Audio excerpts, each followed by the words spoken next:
सर्वप्रथम सती माता ने काली माँ का रूप धारण किया। उसका रूप भयानक था। उसके बाल खुले और डीले थे। उसका शरीर एक काले बादल के रंग का था।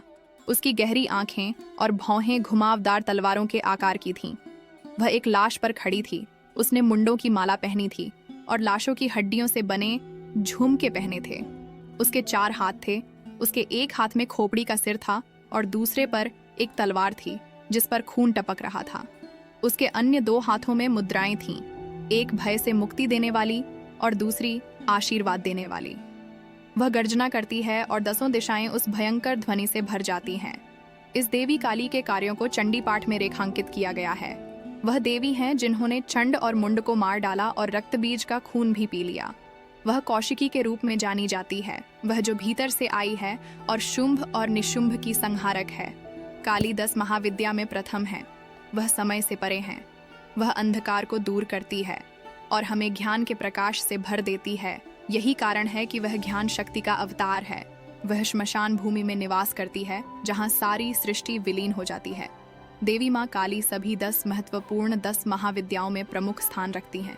अपने रंग और काले रंग के कारण उन्हें माँ काली के नाम से जाना जाता है। काली नाम काल से आया है जिसका अर्थ है काला, समय, मृत्यु या मृत्यु का स्वामी। 10 महाविद्या की तांत्रिक साधना में साधक महाकाली को तत्काल फल देने वाली, अधिक प्रभावशाली और शक्तिशाली मानते हैं। आकांक्षी साधक इस साधना को सिद्ध करके सभी अष्ट सिद्धियों को प्राप्त करता है।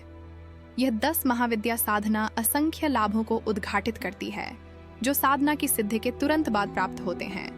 प्रलय काल में महाकाली माँ स्वयं मृत्यु के देवता महाकाल को निगलने में समर्थ हैं।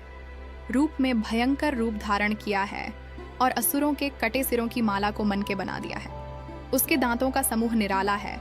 मुंह से निकल रही जीभ को दांतों से दबाकर पति की छाती पर बिल्कुल नंगी अवस्था में खड़ी है। उन्होंने असुरों के कटे हुए सिरों को भी हाथ से पकड़ रखा है। दूसरी ओर वह निर्भीकता दिखा रही है और आशीर्वाद की वर्षा कर रही है। उसके बिखरे हुए लंबे केश बड़ी काली आंधी के समान भयंकर दिखाई दे रहे हैं। वह 3 नेत्रों से सुसज्जित है और एक छोटा सा मृत बालक उसके कानों से बालियों के रूप में लटक रहा है। उसका वास लाश के जलने वाले स्थान में है और उसने यह रूप रक्त बीज को मारने के लिए अपनाया था। काली साधना शत्रुओं पर विजय प्राप्त करने के लिए की जाती है। काली साधना शत्रुओं को परास्त करने और शक्तिहीन करने में मदद करती है।